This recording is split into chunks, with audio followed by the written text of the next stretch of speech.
Welcome to the Private Equity and Venture Capital course. I don't want to start with the introduction of the course. I would like to start with a question. Does it make sense to attend the Private Equity and Venture Capital course?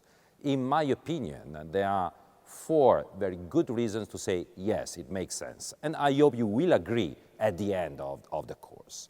The first reason is related to the fact that private equity and venture capital is a very relevant and important topic nowadays in whatever kind of continent. And why?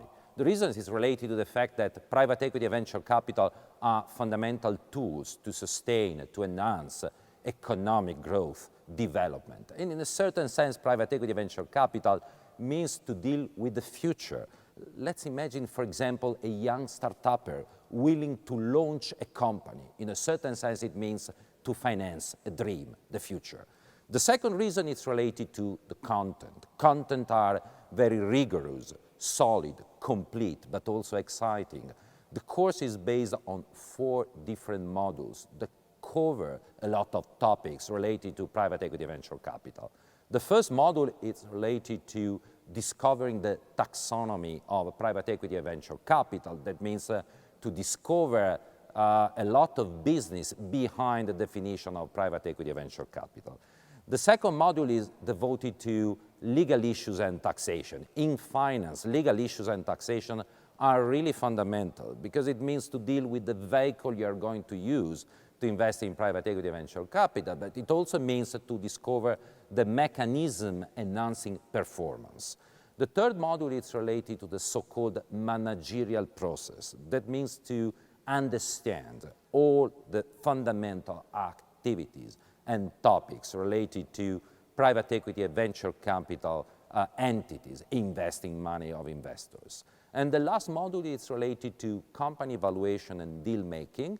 Every time you are going to invest in private equity and venture capital, you have to evaluate a company, but the valuation is completely different in the different deals of private equity and venture capital. Let's imagine, for example, an IPO or the financing of a startup or restructure of a company. In all cases, we are talking about private equity and venture capital, but deals are completely different. The third reason is related to the philosophy of the course. The philosophy is absolutely interesting and challenging because it's a melting pot. It's a melting pot of videos, of slides, of cases, of exercises, of interviews to very relevant people belonging to private equity and venture capital industry. So it's absolutely a glamour and exciting melting pot. And the last aspect is related to the payoff. I do believe in whatever kind of course, the payoff is fundamental. And the payoff of this course is related to the fact you are going to understand all the secrets, all the relevant mechanisms behind the private equity and venture capital industry. And that's relevant for a very huge audience, which is made by students, by managers, by consultants, by entrepreneurs, by young entrepreneurs willing to launch a startup, but also by analysts belonging to the financial industry and people and practitioners working in the private equity and venture capital industry. So it's a very diversified audience. And now, 4 good reasons to say, yes, it makes sense to attend the course, and now it's really time to attend the course.